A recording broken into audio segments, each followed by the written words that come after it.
Oui, j'arrive. Bonsoir à toutes et à tous. Bienvenue sur El Marhalibiya. Quel plaisir de vous retrouver pour ce nouveau numéro de Microscoop en ce mercredi 14 septembre. Soyez les bienvenus, tant bien que mal. J'espère que vous avez passé une très belle journée. Il est 19 h passé de 5 minutes en Algérie. Soyez les bienvenus. Nous allons revenir sur l'actualité, une partie en tout cas en Algérie, c'est la thématique de ce soir. Le titre va s'afficher dans quelques instants. Merci infiniment Karim. Rencontre entre Chengriha, le chef d'état-major, et l'ambassadrice des États-Unis d'Amérique. Quel message? C'est la question qu'on se pose. C'était donc ce matin sur Alger, pendant que le président, lui, de la République, Abdelmadjid Tebboune, a distingué donc ce matin au Palais du Peuple les joueurs de la sélection algérienne de football, notamment championne arabe des moins de 17 ans, ainsi que les sportifs algériens sacrés lors des différentes compétitions internationales en 2022. Eh bien, le chef d'état-major, Saïd Chengriha, eh bien, lui a rencontré l'ambassadrice des États-Unis d'Amérique, Elisabeth Moore-Aubin. C'est un grand débat ce soir. Pourquoi est-ce que c'est le chef d'état-major qui rencontre une ambassadrice comme celle des États-Unis d'Amérique, alors que le peuple crie maintenant, vous le savez, depuis plusieurs années, depuis plusieurs décennies, et depuis notamment février 2019 et encore aujourd'hui, crie, se révolte, scande Daoula Madaniya Machi Askaria. Est-ce que là, c'est une nouvelle confirmation? Est-ce que c'est l'armée? Est-ce que c'est le chef d'état-major en Algérie qui dirige le pays? Des questions qui se posent avec nos invités. D'abord, comment peut-on définir d'un point de vue général les relations qu'il y a entre Saïd Chengriha et Abdelmadjid Tebboune? Peut-on parler notamment de système politique, militaire? Y a-t-il un lien entre les deux? Vous le savez, donc Abdelmadjid Tebboune, lui, est président de la République, chef suprême des armées, ministre de la Défense nationale, alors que Saïd Chengriha est chef d'état-major et vice-ministre. Pourquoi donc ce n'est pas le président de la République algérienne, par exemple, qui n'a pas rencontré cette ambassadrice, ou est-ce que ce n'est pas un autre membre qualifié notamment pour rencontrer dans le cadre de relations diplomatiques? Nous poserons donc cette question. Y a-t-il des règles diplomatiques en Algérie? Dernièrement, vous le savez, on enverra quelques images tout à l'heure, Emmanuel Macron, lors de sa visite fin août en Algérie, avec toute cette délégation de 90 personnes, a été reçu, alors que ce n'était pas préparé à une réunion, une rencontre qui n'était pas prévue. Eh bien, il a été reçu une réunion en présence des plus hauts responsables de l'armée, Saïd Chengriha, Djebar Mahna, le président Abdelmadjid Tebboune, les responsables de la sécurité algérienne. Eh bien, une question qui se pose, est-ce que les États-Unis, notamment peut-être suite à ce rendez-vous, se sont-ils dit pourquoi pas nous? Et oui, pourquoi pas nous? L'Amérique, nous n'aurions pas cet honneur, nous l'Amérique, les Américains, nous n'aurions pas cet honneur de rencontrer ceux qui dirigent réellement, point d'interrogation, l'Algérie, en l'occurrence le chef d'état-major Saïd Chengriha, donc l'armée. Voilà une des questions qui se pose ce soir autour de cette thématique, entre autres. Et puis concernant le projet de loi portant sur le fonctionnement des deux chambres du Parlement, le président Abdelmadjid Tebboune a mis l'accent sur l'importance de la relation fonctionnelle entre les deux chambres du Parlement et du gouvernement. Il a insisté sur l'audition, notamment des membres du gouvernement dans tous les domaines, a-t-il dit, je dis bien tous les domaines, à l'exception de la défense nationale et des secrets d'État dans les relations extérieures. Eh bien, il dit clairement que ce sont des domaines soumis au droit de réserve. C'est aussi une question que je poserai à mes invités dans quelques instants. Comment perçoivent-ils notamment cette exception que le président Tebboune a annoncé? Avec nous via Skype, Mourad Yefsah, militant politique, bonsoir. Bonsoir Chaban, bonsoir à tous les auditeurs et puis bonsoir à vos invités. Merci pour l'invitation.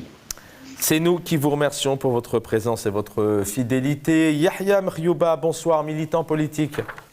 Bonsoir Chaban, merci pour l'invitation. Et nous avons normalement Lies Djebaili par téléphone. Lies Djebaili, bonsoir, ingénieur économiste, militant politique. Bonsoir Chaban, merci pour ton invitation et bonsoir à tes invités et bonsoir à nos compatriotes aussi bien à l'intérieur qu'à l'extérieur du pays. Merci à tous. Merci d'être avec nous. Mourad Yefsah, je vais commencer par vous. D'un point de vue général, comment vous pourriez définir cette relation entre ce président, Abdelmadjid Tebboune, et le chef d'état-major Saïd Changriha, le chef d'état-major qui vénère, qui met souvent à l'honneur le président de la République, notamment dans le cadre de la revue El Jish, mais qui est souvent en première ligne de front, comme par exemple tenir et se faire remettre cette coupe, notamment d'Afrique des Nations par l'équipe nationale. Parfois, le président est un peu mis à l'écart. Comment vous pourriez définir la relation entre ces deux personnages avant vraiment d'en arriver un peu à cette question particulière? Pourquoi est-ce que effectivement, c'est le chef d'état-major qui a reçu l'ambassadrice américaine?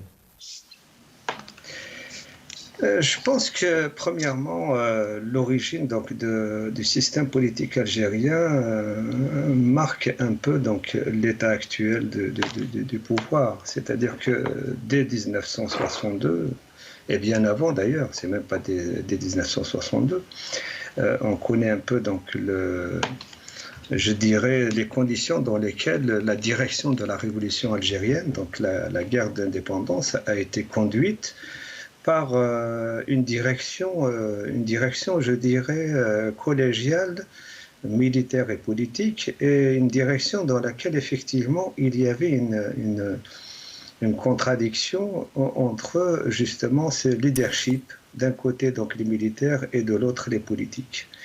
Cette question a été traitée dans le congrès de la Soumam et normalement elle a été tranchée dans ce congrès, mais pour ensuite, dès décembre 1957, dans le premier conseil national du CNRA en Égypte, a été remise en cause. Ce qui fait que effectivement, depuis cette période-là, après donc bien sûr il y a eu 62, les conditions dans lesquelles aussi les institutions de l'État algérien ont été construites en 62 et ensuite poursuivies sous une certaine autre forme avec une plus grande primauté du militaire sur le politique à partir du coup d'État du 19 juin 65.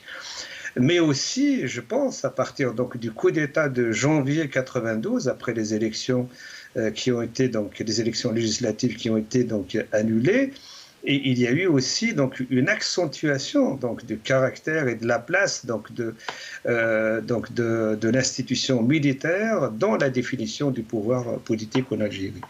Donc je fais cette brève présentation pour un peu présenter aux éditeurs et leur dire que nous avons un État, nous avons un système politique qui découle de notre histoire et une histoire dans laquelle il y a des contradictions et des contradictions qui n'ont jamais été réglées. Et nous sommes dans cette situation-là. Donc, on a vu effectivement comment, lors de la visite du président Macron, comment il y a eu une réunion organisée entre les deux chefs d'État et puis les deux qui étaient accompagnés de leurs principaux responsables politiques, militaires plutôt, dans une situation dans laquelle effectivement il y a un engagement de l'Algérie sur la question de fournir et de continuer à fournir du gaz aux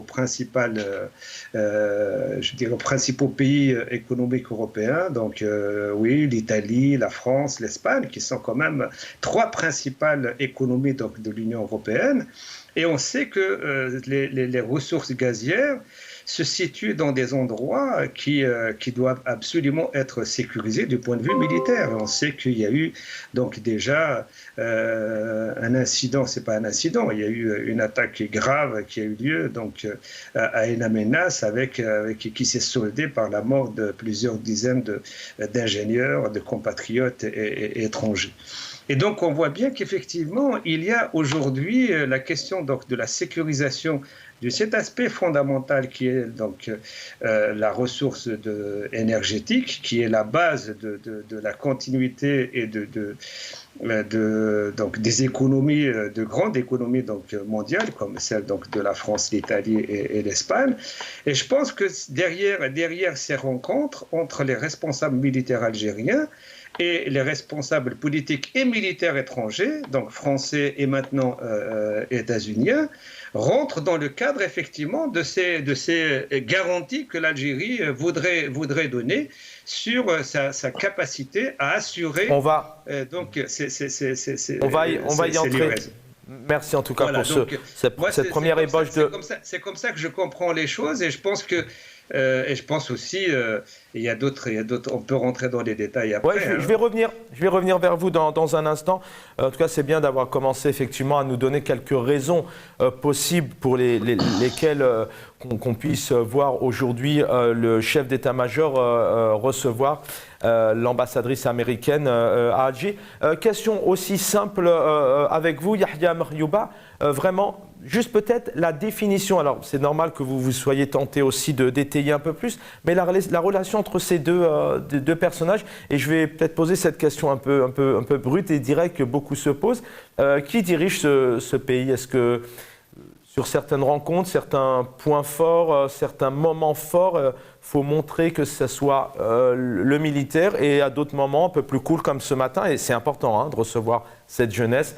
Félicitations à tous ces sportifs, c'est vraiment très important que le président les reçoive, mais ce n'est pas non plus un moment du même niveau et d'une même responsabilité. Non, pas du tout. Bonsoir. Comme vous dites, les États-Unis d'Amérique sont aujourd'hui la première puissance politique, militaire et économique dans le monde.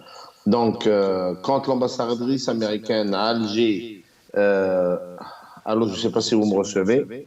On vous entend, voilà. Oui, on vous alors, entend. On avait un petit écran bleu. Alors, excusez-moi, j'ai eu un problème de caméra, je crois. Voilà. Quand l'ambassadrice américaine à Alger demande une audience au chef d'état-major de l'armée algérienne, l'ANP, de l'armée nationale populaire, excusez-moi, il y a des gens qui m'appellent à cette heure-ci, c'est pas grave. Vous êtes très demandé, allez-y, c'est pas grave. Désolé. Donc, c'est l'ambassadrice américaine à Alger qui demande audience au chef d'état-major. C'est la désignation de facto par la première puissance mondiale, qui est les États-Unis d'Amérique, du pouvoir réel en Algérie. Qui gouverne l'Algérie? On sait très bien, comme l'a dit votre invité tout à l'heure, il a relaté une petite partie de notre histoire depuis la Révolution jusqu'à aujourd'hui. Le pouvoir est entre les mains des militaires et des services de sécurité. Aujourd'hui, les États-Unis ont parlé et ont cherché à parler de choses sérieuses avec les gens qui détiennent la décision politique, militaire et voire même économique en Algérie. Donc avec un moment comme celui-là, ce matin, effectivement, les États-Unis d'Amérique, ce n'est pas non plus une nation comme les autres en tant que telle, par son histoire, sa puissance à plusieurs niveaux. Ça démontre réellement aujourd'hui que le Daoula Madaniya Machi Askariya, on peut dire que c'est une nouvelle confirmation? Non, Daoula Madaniya Machi Askariya, c'est toujours une revendication politique légitime de la part du peuple algérien. Le problème, c'est que cette revendication n'a pas trouvé de classe politique sérieuse, objective, organisée, qui pouvait accompagner cette revendication au sein des Hirak.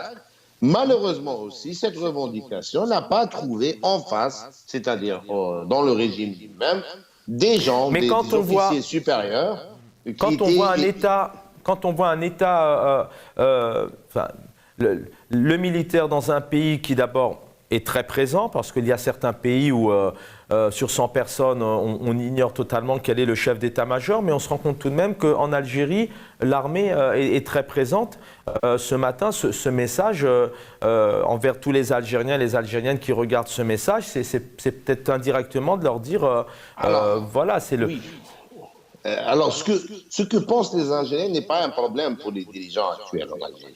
Ce que pense le Magharibiya ou ce que pensent les intervenants sur le Magharibiya ou ce que pense la classe politique en Algérie ou dans les lives sur YouTube ou Facebook, ce n'est nullement une importance monumentale chez le dirigeant algérien d'aujourd'hui. Aujourd'hui, ce qui est important pour le régime, c'est son existence, c'est sa stabilité, c'est négocier sa stabilité, son inexistence, les intérêts sur le plan régional et international. C'est pourquoi vous avez aujourd'hui les États-Unis qui parlent à la première armée sur le plan budgétaire dans le continent africain. Il ne faut pas oublier, le premier budget de l'État algérien va à l'armée, et l'armée algérienne, c'est le premier budget militaire dans le continent africain. L'Algérie est un pays central dans la région du Maghreb, de l'Afrique du Nord. C'est un pays qui est au centre du monde. C'est un pays qui fournit du gaz, qui fournit du pétrole, qui fournit de la stabilité, qui fournit de l'immigration clandestine. Et c'est un pays qui est très important pour les intérêts européens, pour les intérêts américains. C'est un pays qui joue d'une manière assez habile actuellement ces relations entre l'Orient et l'Occident, ses intérêts ou ses alliances avec la Russie, la Chine et en même temps avec la France et les États-Unis. On a vu l'Amamra il y a 2-3 jours partir à Bamako pour jouer le médiateur entre la junte militaire à Bamako et le président Macron. Donc, c'est un pays important. Et c'est cette notion internationale géopolitique qui manquait à l'analyse de nos dirigeants politiques dans l'opposition dans le moment politique du Hirak. On n'a jamais posé la question au sein du Hirak quelle était l'importance de l'Algérie, quelle était l'importance de l'Algérie pour l'Occident, quelle était l'importance de l'Algérie pour la Russie, quels ont été et quels sont aujourd'hui les dangers autour de notre pays au niveau de la frontière libyenne et sahélienne et surtout marocaine. Et puis quand on parle de militaires, vous voyez le Maroc par exemple, hier on a vu la visite du chef d'état-major marocain au chef d'état-major israélien. On n'a pas vu la visite du roi du Maroc au premier ministre israélien ou sinon du premier ministre marocain au premier ministre israélien. Donc le poids des armées dans le monde arabe, dans la région du Maghreb, sont très importants. Il se trouve que chez nous, l'armée, c'est le premier budget au niveau national et au niveau continental. Il est normal, dans les conditions actuelles, que les États-Unis... On a encore un peu de temps. Je voudrais juste vous donner... je reviens à vous. Je voudrais juste vous donner un peu plus le temps de parole que d'un passage de deux interventions. On va regarder ici ces quelques images où effectivement le chef d'état-major recevait donc l'ambassadrice américaine ce matin. استقبل السيد الفريق أول سعيد شنقريحة رئيس أركان الجيش الوطني الشعبي اليوم بمقر أركان الجيش الوطني الشعبي سفيرة الولايات المتحدة الأمريكية بالجزائر إليزابيث مور أوبين. هذا اللقاء الذي حضره كل من الأمين العام لوزارة الدفاع الوطني وضباط ألوية وعمداء بوزارة الدفاع الوطني وأركان الجيش الوطني الشعبي شكل فرصة سانحة للجانبين لتباحث القضايا ذات الاهتمام المشترك وكذا حالة التعاون الثنائي بين البلدين وسبل تدعيمها بما يخدم المصالح المشتركة للبلدين.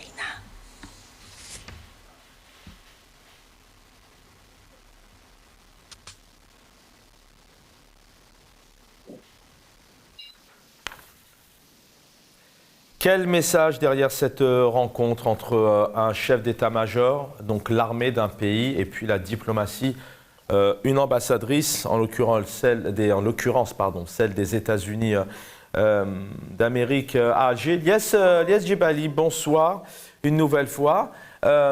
Qu'y a-t-il derrière cette rencontre, encore une fois? Est-ce que c'est tellement un pays important, dans une période aussi importante, une puissance tellement importante, avec des enjeux aussi à plusieurs niveaux qui relèvent d'une ultime importance, excusez-moi de ces répétitions, qui fait qu'à un moment donné, il faut que ça soit le numéro 1 d'un pays, le poste le plus gradé, en l'occurrence ici le chef d'état-major, qui reçoive le représentant ou la représentante de ce pays. En l'occurrence, il s'agit donc de l'ambassadrice américaine. Merci encore pour l'invitation, Chaban. Moi, j'ai un autre sens de lecture, une autre lecture beaucoup plus, qui s'appuie un petit peu sur les éléments actuels. Donc, nous savons, suite à la guerre russo-ukrainienne, il y a une reconfiguration complète sur tous les plans. Il faut savoir que les États-Unis, ils ont adopté une méthode de punir les pays africains qui sont proches de la Russie. Ça, c'est très important. 1. 2, ils profitent de cette guerre pour se repositionner. Les relations entre l'Algérie et les États-Unis, elles ont toujours été bonnes, voire pas excellentes, mais très bonnes, pas de conflit, pas de contentieux colonial. Ça se traite rapport de force quasiment militaire avec militaire. La carte de l'Algérie, c'est qu'une grande armée qui gère le Sahel. Les Américains s'appuient sur cette équation. Moi, je peux dire aujourd'hui, en tant que militant, en tant que citoyen algérien, Kamouat El-Jazairi, le vrai patron, c'est plus le duo Chingriha-Tebboune, c'est quasiment, c'est pas quasiment, c'est le vrai patron, c'est Saïd Chingriha. C'est intéressant ce que vous dites, Oui. c'est plus le duo, vous gardez la parole, pour... c'est plus le duo parce qu'aujourd'hui c'est quoi? C'est une confrontation, c'est deux clans, c'est deux équipes ou c'est un chef des armées qui est tout de même dirigé logiquement par son président? Au fait, il y a plusieurs images. Il y a plusieurs images qui m'ont interpellé. Par exemple, la première image, c'était suite à la visite de Macron en Algérie. C'est la première fois depuis 62, depuis l'indépendance de l'Algérie, quasiment, on a des services secrets qui se retrouvent, qui partagent une table. On avait 3 généraux qui représentent 3 clans différents, mais dont l'équation in fine devrait être équilibrée. Il y avait Jebbar Mehenna, le général Jebbar Mehenna, qui a été promu en tant que général pour tout ce qui est les renseignements extérieurs, une façon pour neutraliser le Hirak et une autre façon pour un petit peu le faire quitter un peu du cercle intérieur algérien. Il y a une double lecture avec Jebbar Mehenna. La deuxième, c'est Saïd Chingriha, le chef d'état-major, quasiment le patron par excellence, et un autre général dont j'oublie le nom. Il faut savoir qu'il y a un tiraillement au sein des services secrets qui neutralise toute réforme en Algérie. Le fait que Saïd Chingriha, le général Saïd Chingriha, reçoit l'ambassadrice pour parler de relations de coopération bilatérale, une question sur les intérêts communs, mais ça me laisse perplexe. C'est la transgression de toutes les institutions algériennes. 2, c'est le viol de toutes les institutions, parce que ce n'est pas de bon usage. Un général reçoit une ambassadrice. J'attire votre attention qu'un ambassadeur doit être accompagné d'un attaché militaire. Suite à la guerre de Crimée en 1860, Napoléon il a mis en place ce qu'on appelle un attaché militaire. En quelque sorte, c'est un aide de camp d'un ambassadeur pour l'aiguiller, pour parler de certaines questions. Mais c'est très réglementé. L'image, elle parle d'elle-même. Elle parle d'un général qui a à la fois une image outrancière vis-à-vis d'un état de droit. De 2, ça veut dire... Mais alors justement, il y a... Allez-y, autant pour moi, allez-y. De 2, pardon, je vous laisse finir. Oui, ça veut dire le vrai décideur, c'est l'armée, au fait. Ça, nous le savons. Maintenant, les États-Unis, ils essaient un petit peu d'exploiter parce que quasiment les Américains, ils ont une certaine diplomatie, ils sont au courant, les vrais décideurs, c'est l'armée. Et en plus, ils savent qu'il y avait un référendum sur la constitution algérienne, qui avait l'article 30, alinéa 4, qui donne toutes les prérogatives, c'est-à-dire l'armée, à tout moment, ils décident, ils entreprennent tout ce qu'ils veulent. C'est un article 30 qui a été approuvé par voie référendaire, qui a eu 5%, ça veut dire quasiment le peuple n'a pas participé à cette mascarade, et qui donne toutes les forces, toutes les prérogatives à l'armée de décider de l'intérêt et du destin et de la destinée de ce pays. Notamment sur les secteurs. Notamment sur les secteurs. Ne pourra jamais approvisionner. Je pense que vous m'entendez pas. Allez-y. Les capacités de gaz de l'Algérie, elles sont limites parce que nous avons une consommation intérieure qui est très élevée et nous ne pouvons pas, c'est-à-dire l'Algérie ne peut pas substituer à la Russie pour une raison très simple, c'est une question de capacité. Quand les capacités sont pleines, et d'ailleurs j'attire votre attention, Chaban, c'est que la commissaire à l'énergie, elle va venir en Algérie le 10 octobre après avoir visité l'Égypte et l'Azerbaïdjan pour créer en quelque sorte une plateforme d'achat. Et je peux vous dire que les généraux, l'armée en tant que telle, enfin les généraux, pas l'armée algérienne, parce que je fais la distinction entre l'armée algérienne, garante de l'intégrité territoriale et du bien du peuple, et certains généraux qui instrumentalisent toute une armée, toute une nation, et qui violent toutes les institutions algériennes pour assouvir leurs intérêts. Elle va venir le 10 octobre pour négocier la baisse du prix des gaz. Oui, la baisse du gaz. Donc tout ça, c'est des équations, c'est un enchevêtrement de plusieurs paramètres, de plusieurs équations, et on sait. Mais ça veut dire clairement, et je reviens dans un instant, Yahya Merhiouba, Lias Djebali, une minute, ça veut dire clairement que ce ne c'est Abdelmadjid Tebboune, le président de la République, le chef des armées, le ministre de la Défense, je le rappelle, puisque en Algérie, le président est ministre de la Défense. Ça veut dire qu'il ne tient pas les rênes de ces dossiers-là, il n'a pas son mot à dire, ou est-ce qu'il a missionné sur ces dossiers-là dont vous parlez? Et on va enchaîner là-dessus, justement, sur ces dossiers qui sont importants pour l'Algérie. Tebboune, il était entouré par 3 généraux. Ça veut dire 3 clans différents. Chaque clan veille sur ses propres intérêts pour que l'équation soit équilibrée. C'est-à-dire qu'aucun clan ne fait confiance à Tebboune. Ça veut dire, il est distancé quasiment. Je veux dire, il n'est pas décideur, il est utilisé, et quasiment maintenant, il est à la marge. Et vous nous parlez on voit le général Chengriha qui reçoit, on le voit dans le domaine du sport, dans le domaine de la musique. Il vient de féliciter les joueurs sportifs algériens U17. Il reçoit l'ambassadrice des États-Unis. Et vous nous parlez de clan, parce que ça, c'est aussi un mot important. On pourra avoir un président qui missionne son chef d'état-major, mais vous nous parlez de clan.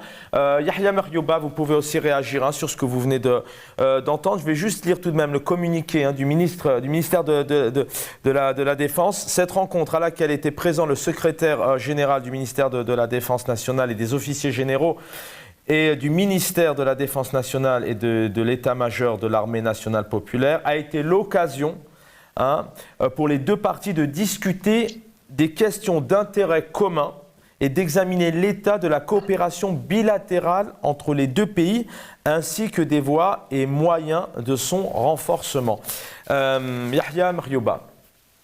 Oui, c'est quasiment l'état-major qui gère les affaires étrangères, c'est quasiment l'état-major, comme disait Elias Djebali, qui s'approprie dans l'article 40, la 30, alinéa 4, de gérer et d'intervenir à chaque fois que les intérêts ou que les intérêts stratégiques de l'Algérie sont en jeu. Donc, c'est pour cette raison. Selon vous, c'est une stratégie parce que le pays doit fonctionner comme ça et c'est quelque chose qui est mis en place, même si la Constitution ne dit pas spécialement ça, mais c'est une stratégie justement pour protéger le peuple, pour protéger le pays et faire de l'Algérie une puissance? Ou est-ce que c'est parce qu'à l'intérieur, c'est un panier de crabes et à l'intérieur, on parle de clans et on ne sait pas réellement qui dirige? Alors, les clans, ça, c'est pas ma spécialité, c'est la spécialité des politiciens youtubeurs qui nous parlent de clans matin et soir. Vous pouvez avoir un ressenti. Moi, je parle de ce que je vois. Donc, ce que je vois, c'est que l'armée algérienne, depuis son existence, depuis l'ANN, depuis l'armée des frontières, depuis le Mali, depuis l'affrontement avec le GPR jusqu'au jour d'aujourd'hui, la doctrine au sein de l'armée, des services de sécurité, c'est qu'on ne fait pas confiance aux civils.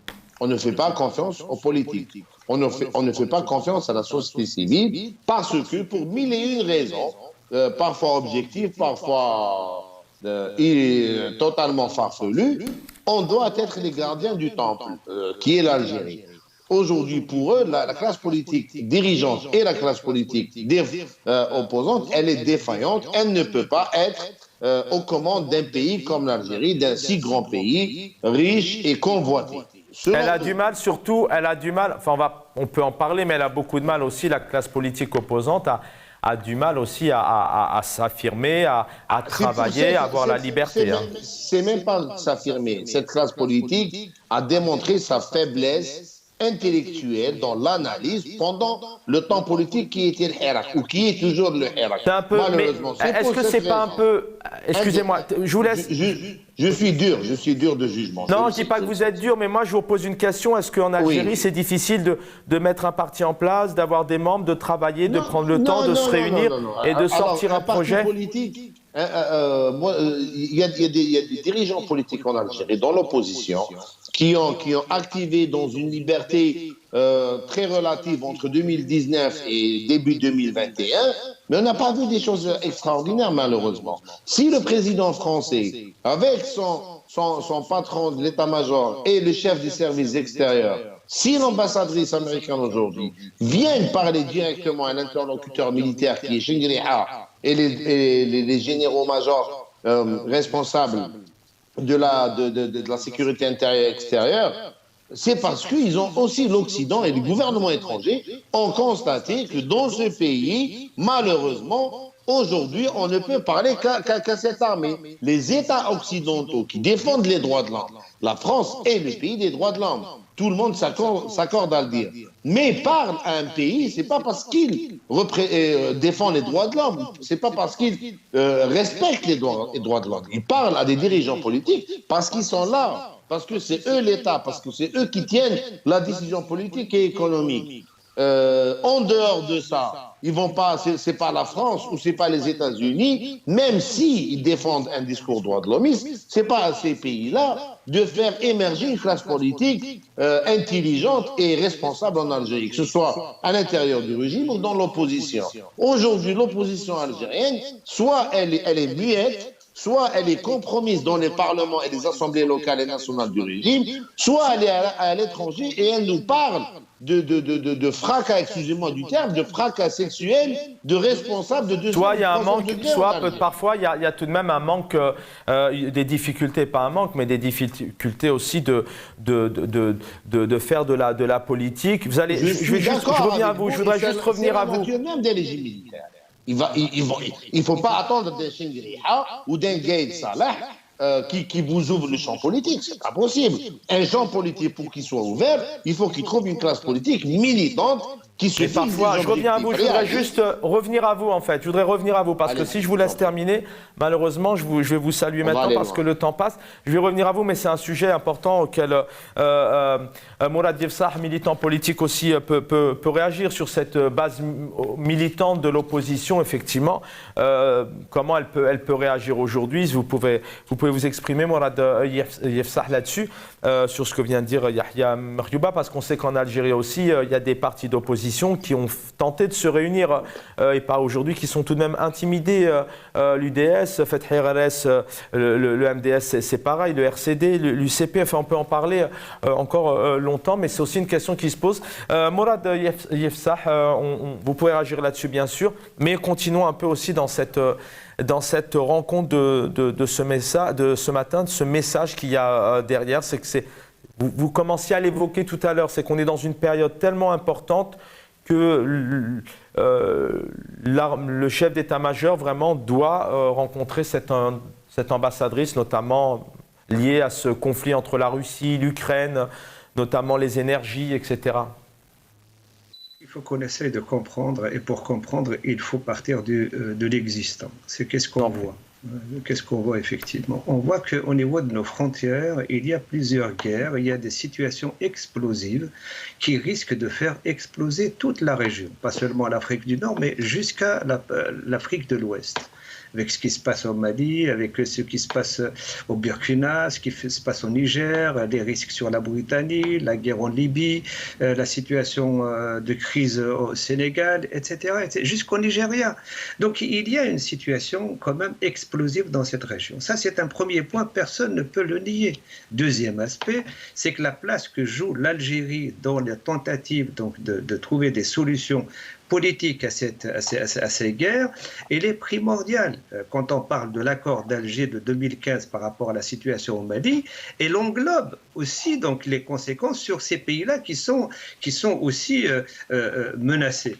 Quand on aborde, par exemple, le fait que la Constitution a été modifiée, que 2 articles ont été rajoutés, l'article 31 et l'article 90, qui autorisent pour la première fois depuis l'indépendance l'armée algérienne à intervenir en dehors du territoire, donc un article qui autorise le président de la République, après avoir consulté le président de l'Assemblée nationale et le président du Sénat, à engager l'armée algérienne dans une guerre, le deuxième article, qui autorise effectivement l'armée algérienne à participer à des actions de paix sous l'égide de l'ONU, de la Ligue arabe et de l'Union africaine.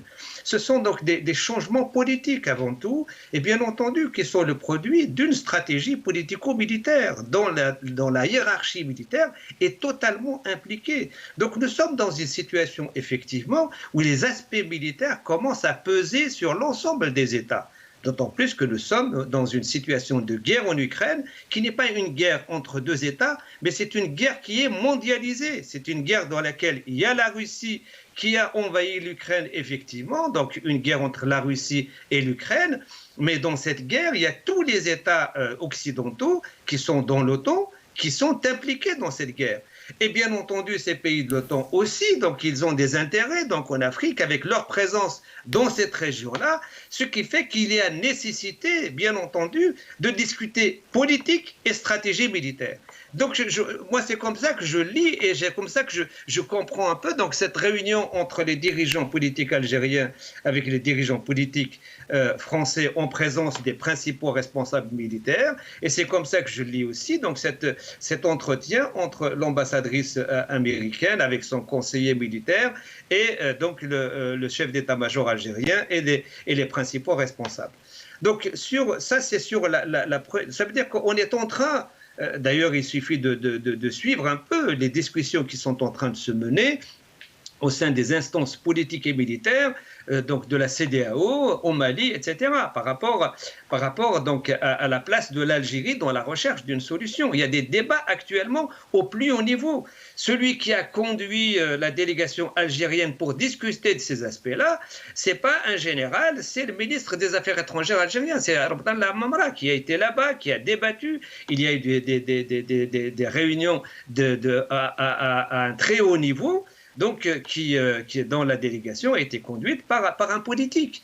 Je pense qu'il faut qu'on comprenne un peu, il faut qu'on essaye de comprendre le système politique algérien.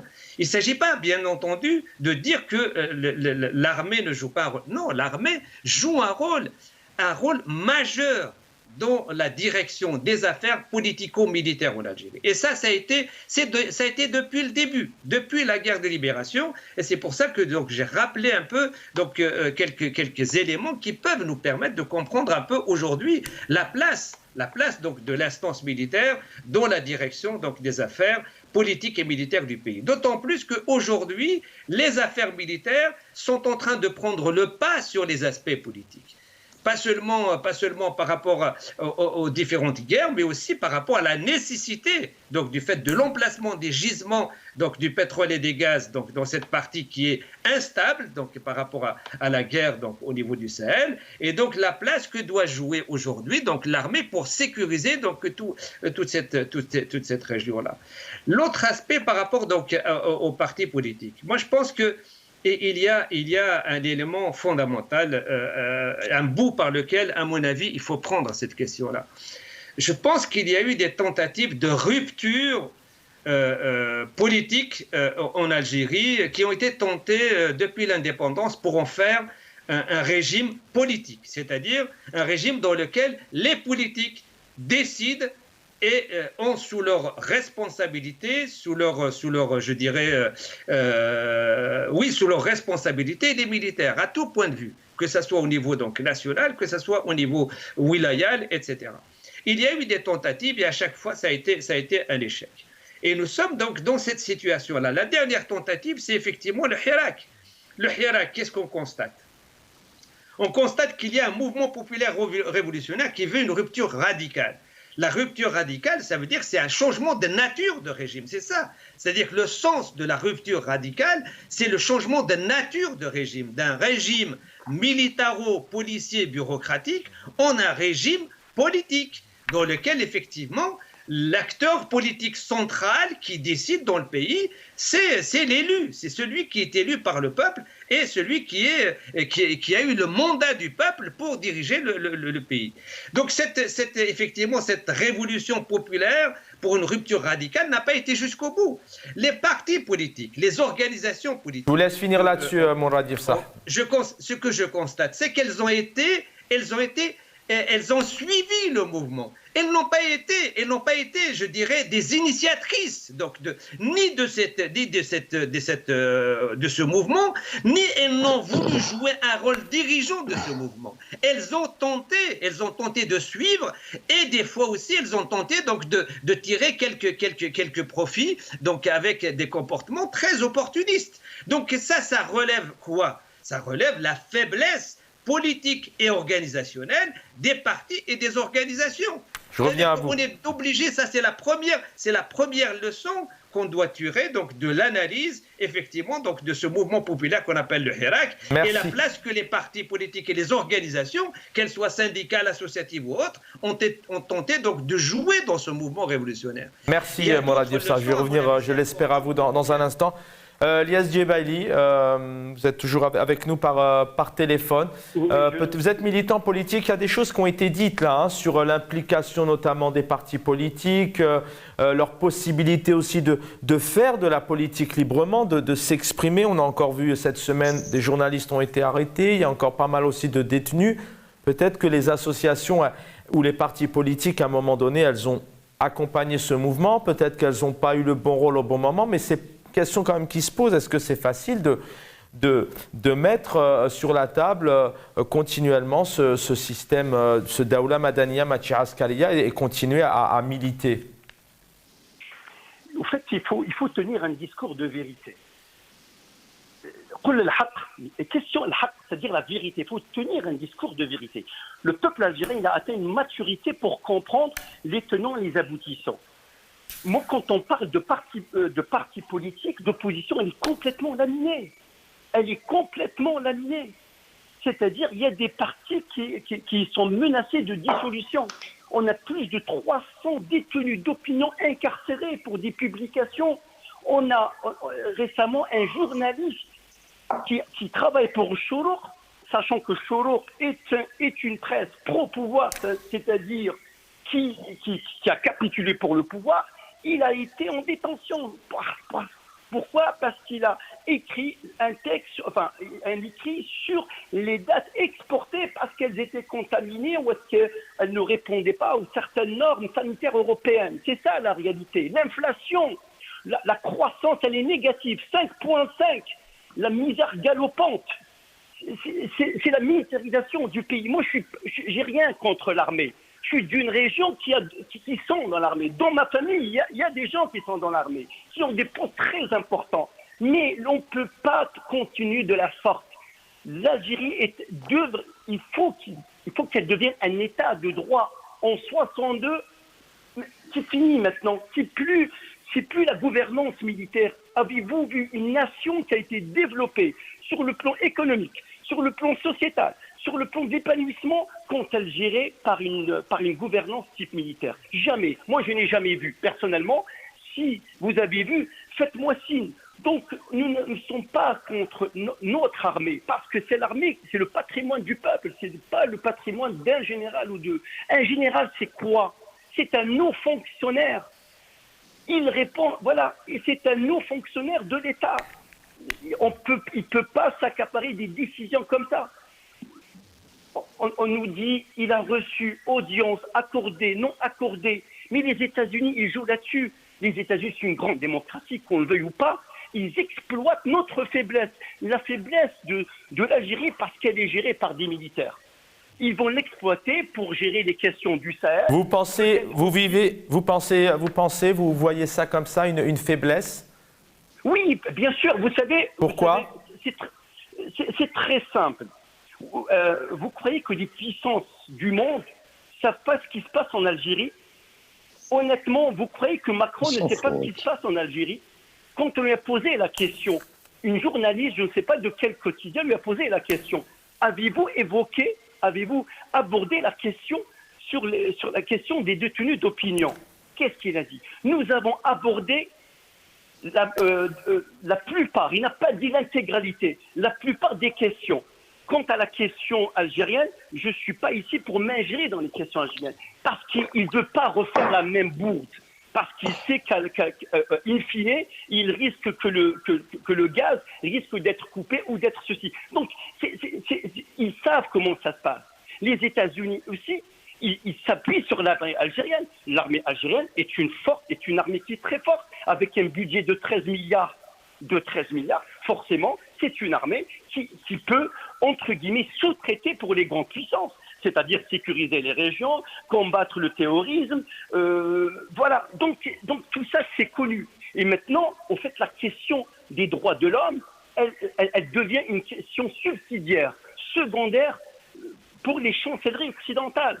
Parce que ce qui les intéresse actuellement, c'est la fourniture du gaz, c'est l'énergétique.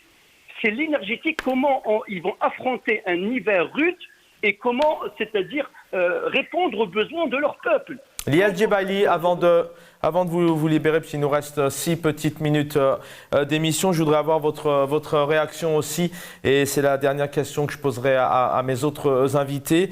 Le projet de loi portant sur le fonctionnement justement des 2 chambres, qui est notamment du Parlement, le président Abdelmadjid Tebboune a insisté sur l'audition des membres du gouvernement dans tous les domaines, à l'exception de la défense nationale et des secrets d'État dans les relations extérieures.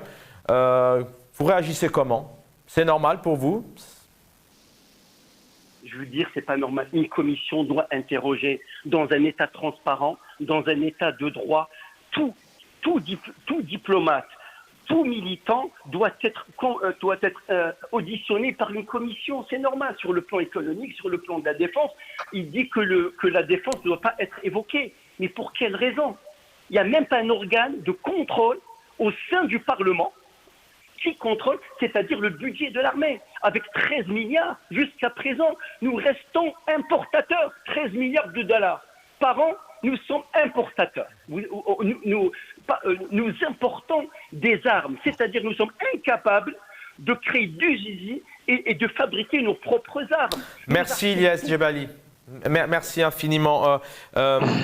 Yahya Merhiouba, je reviens à vous pour une dernière intervention. J'aimerais aussi avoir votre réaction, même si la question précédente, elle mérite encore d'étayer, mais on aura l'occasion de vous réinviter. Mais j'aimerais aussi avoir votre avis. C'est vraiment, comme il dit, c'est le président de la République, il parle de domaines soumis au droit de réserve, en parlant des secrets de l'État, du ministère de la Défense, notamment sur ces auditions. Il faut protéger le pays. Vous rejoignez le président? Alors, il faut protéger le pays de qui? Il faut protéger le pays de ses partis politiques, de sa société civile, de son peuple et de ses élus. C'est ce que je disais tout à l'heure, c'est que l'élite militaire au pouvoir aujourd'hui, même en 62, ne fait pas confiance et n'a jamais fait confiance à la classe politique algérienne, qu'elle soit d'opposition ou celle qui soutient le régime. Donc, on est dans la continuité, dans la logique normale du régime qui ne fait pas confiance à la classe politique. Donc, vous pouvez parler de commerce, vous pouvez parler d'industrie, vous pouvez parler d'agriculture, mais la question des questions sérieuses comme sur mais ça cache quoi? Il y a anguille sous roche, dans quel objectif? Ça démontre, c'est un pouvoir qui a été ébranlé par le Hirak. La question de Medania M. Askaria, c'était une question qui a ébranlé le régime ainsi que la classe politique algérienne. C'est un pouvoir qui est en train de se défendre, qui est sur la défensive et qui est en train de marquer des lignes rouges pour que la revendication de Doula Medania M. Askaria ne revienne plus sur le champ politique. Moi sincèrement, vu ce qui se passe aujourd'hui, je souhaiterais, et c'est très honnête de ma part, qu'on revienne au parti unique avec un comité central qui représente les différentes sensibilités politiques algériennes, de gauche, nationalistes, conservatrices. À cette époque-là, on avait plus de débats politiques, et même il y avait même des militaires qui étaient présents au comité central, il y avait un quota de généraux, et on avait plus de débats démocratiques au sein du comité central du parti unique qu'aujourd'hui. La question est posée, faut-il revenir Bien sûr, on est en train de dépenser de l'argent sur des partis politiques, sur un parlement, qui ne servent absolument à rien, sauf qu'à ruiner l'argent public des Algériens et des Algériens. Faut-il revenir au parti unique? C'est peut-être une thématique d'émission. Suivant la logique du régime, bien sûr. Merci Yahya Merhiouba d'avoir été avec nous. Pareil, 2 petites minutes pour vous faire réagir, Mourad Yefsah, sur cette décision des auditions de tous les domaines, tout le gouvernement, sauf ce que le président appelle des domaines soumis au droit de réserve. Yahya Merhiouba nous disait qu'il fallait se protéger et limite, il parlait de défensive envers le peuple. Vous le rejoignez? Vous comprenez cette... Moi, c'est pas comme ça que je comprends les choses. Moi, je pars un peu d'un constat. C'est que quand vous regardez à l'échelle mondiale, aujourd'hui, les organisations politico-militaires, elles sont en train de prendre le pas sur les organisations politiques. Que ce soit à l'échelle mondiale des États-Unis, etc., l'OTAN est beaucoup plus mis en avant sur des questions, y compris politiques et militaires, à l'échelle du monde. Et on a vu comment l'OTAN a pris les affaires en main par rapport à ce qui s'est passé en Ukraine. On voit par exemple en France le Conseil de défense qu'organise régulièrement le président Macron et qui est devenu une forme de gouvernance en parallèle, même si effectivement le Parlement continue, du fait de la force des partis et des organisations, continue quand même à tenter de jouer son rôle.